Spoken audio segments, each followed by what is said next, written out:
So hello guys, welcome back. ഞാൻ കുറച്ച് നേരത്തെയാണല്ലേ എനിക്ക് തോന്നി, കാരണം പനിയായിട്ടൊന്നും കോളേജിൽ പോയില്ല, അതുകൊണ്ട് വീഡിയോ എടുക്കാൻ നല്ല ടൈമാണെന്ന് തോന്നി. So I M back finally. എന്തോ ചുമ്മാ സമയത്ത് എൻ്റെ ഉള്ളിലുള്ളൊരു കഴപ്പിൻ്റെ ഭാഗമായിട്ട് ഞാൻ CID മൂവിയുടെ റീമേക്ക് കാണാൻ വേണ്ടി ശ്രമിച്ചു. That was the bad decision I just ever made in my life.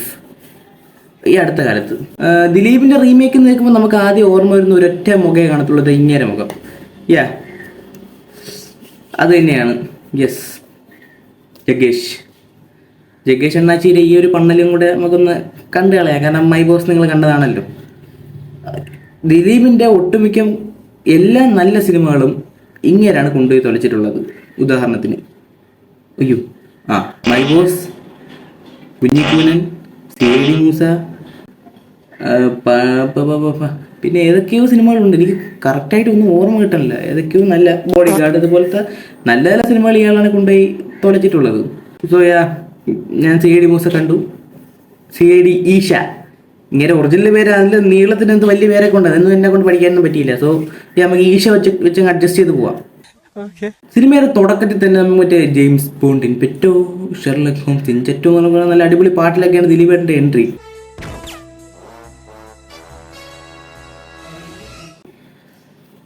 ഇതിലോട്ട് വരുമ്പോഴേ തന്നെ ആ ടൈമിൽ നമുക്കറിയാം, കാരണം മൂലംകുഴിയിൽ സഹദേവനാണ് പുള്ളിക്കാരന് മൂസ ഒന്നും ആക്കിയിട്ടില്ല. പക്ഷെ ഈ പാട്ടിൽ ഇതിൻ്റെ കന്നഡയിലോട്ട് വരുമ്പോൾ തുടക്കം മുതലേ ഈ ഒരു ഈഷ എന്നുള്ള പേര് ഇതിൽ വരുന്നുണ്ട്. ഈഷ ഈഷ ഈഷ ഈഷ ഈഷ എന്ന് പറഞ്ഞോണ്ട് അത് കേട്ടോക്ക്.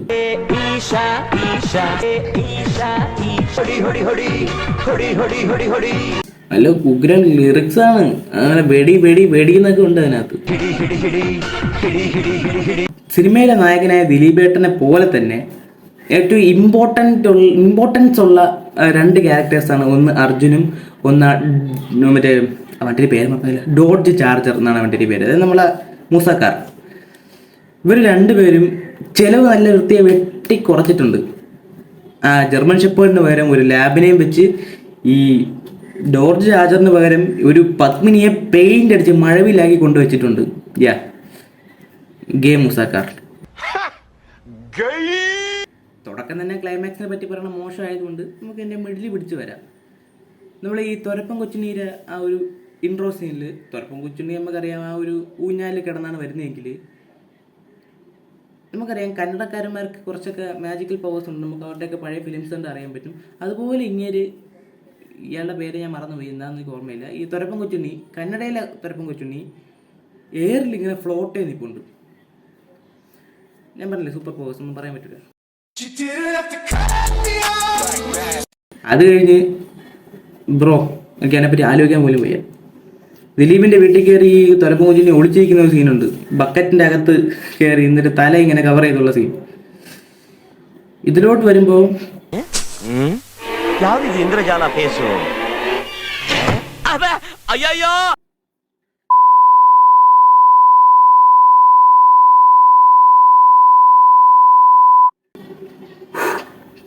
സമാധാനമുണ്ട്.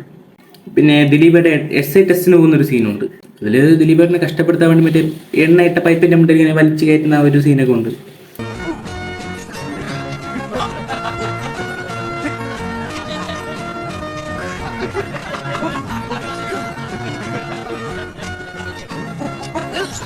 ഇതിനകത്ത് ജഗ്ഗേഷൻ തന്നെ ദേഹാണെങ്കിൽ വല്ല പണിയൊന്നും പറ്റൂലല്ലോ. അതുകൊണ്ട് ഡയറക്റ്റ് പോലീസുകാരന്മാരെ വിട്ടങ്ങ് ഇടിപ്പിക്കാൻ നോക്കി.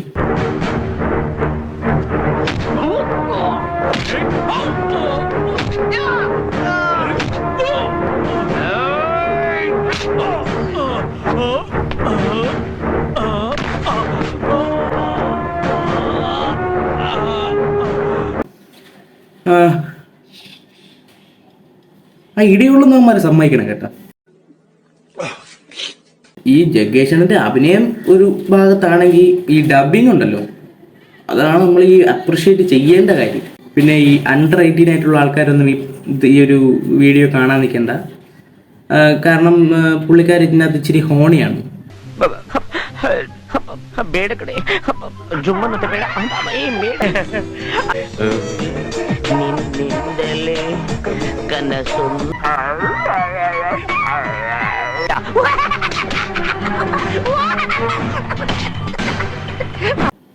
ചുമ്മാ വായിട്ട് ഞാൻ പറഞ്ഞാൽ മതി, ഇവർ ഡബ് ചെയ്തും കയറ്റിക്കോളും. ഇങ്ങനെ സിനിമയിലൊക്കെ മെയിനായിട്ട് കണ്ടുവരുന്ന കാര്യം അത് തന്നെ. സലീംകുമാർ ചേട്ടൻ്റെയും ജഗതി ചേട്ടൻ്റെയും ആ ഒരു കോമ്പിനേഷൻ സീൻ, അതായത് മറ്റേ വന്ദേ മാതരം ആ സീനിൽ ഇങ്ങോട്ട് വരുമ്പോൾ ചുറ്റും പോലീസുകാർ നിൽപ്പുണ്ട്. അതായത് ഒരു ഉയർന്ന പോലീസ് ഉദ്യോഗസ്ഥനെ വെടിവെച്ച് കൊല്ലാൻ നോക്കിയാണ് ഒരുത്തൻ, മൈൻഡ് ചെയ്യാൻ നിൽപ്പുണ്ട്. അവന്മാർ ചത്തു കുത്തി കണക്കി നിൽപ്പുണ്ട്.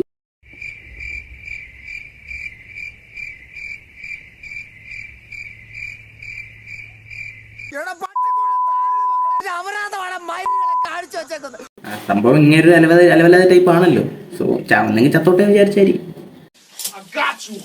ഈ പടത്തിൽ ആരെടുത്ത് വെച്ച് പറഞ്ഞാലും ആ ഒരു OG ഇല്ലേ, ആ ഒരു പഴയ CID മൂസയിലെ OG, ആ ഒരു ഓജിനെസ് ഇതിനകത്ത് ഇല്ല. നമ്മൾ ഈ ഒരു സിനിമ കണ്ടാലും ആ ഒരു സിനിമ കണ്ടാലും ഈ ഒരു മ്യൂസിക് അല്ലാതെ വേറെ ഒരു സിങ്കും ഇല്ല സിനിമകൾ തമ്മിൽ. ഇവർ അതേപോലെ തന്നെ എടുത്തു വെച്ചിട്ടുണ്ടെങ്കിൽ പിന്നെയും സഹിക്കാം, കണ്ടുകൊണ്ടെങ്കിലും ഇരിക്കാം. അതിൻ്റെ ഒരു അപരാധമല്ലേ എന്ന് പറഞ്ഞ് കണ്ടുകൊണ്ടിരിക്കാം. പക്ഷെ ഇത് കണ്ടുകൊണ്ടിരിക്കാൻ പറ്റൂല സീരിയസ് ആയിട്ട്. ഞാൻ അവസാനത്തെ ക്ലൈമാക്സ് പോർഷൻ ഒന്നും കണ്ടിട്ടില്ല. കുറച്ച് കഴിയപ്പോഴത്തേക്ക് ഞാൻ അടിച്ച് കളഞ്ഞിട്ട് പോയി. കാരണം ഞാൻ ഒരു ദിലീപ് ഫാനാണ്, എന്നെ കൊണ്ട് ഇത് കാണാൻ പറ്റില്ല. ഇതിലൊരു സീനുണ്ട്, ദിലീപേട്ടനും അർജുനും കൂടെ ഒരു ജനൽ വഴി ഇങ്ങനെ നായികയെ ആ പെമ്പട്ടിയും കൂടെ നോക്കുന്ന സീൻ.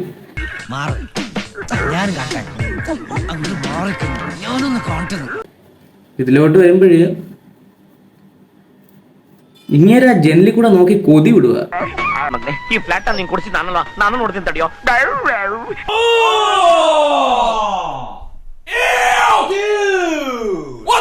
ഇതൊക്കെ കോമഡി ആയിരുന്നു. ഇതൊക്കെ കോമഡി ആയിട്ടാണെന്ന് പറയുമ്പോ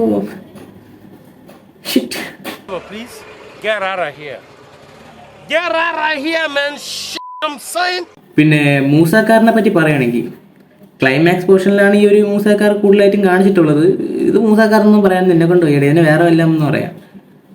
അപ്പോൾ ഈ ഒരു മഴവിൽക്കാർ ഇതിന് പ്രത്യേകിച്ച് കഴിവുകളൊന്നുമില്ല. നമ്മൾ മൂസക്കാരനെ പറ്റി അറിയാമല്ലോ, അഡ്വാൻസ്ഡ് ടെക്നോളജിക്ക് ഉള്ള കാറാണ്.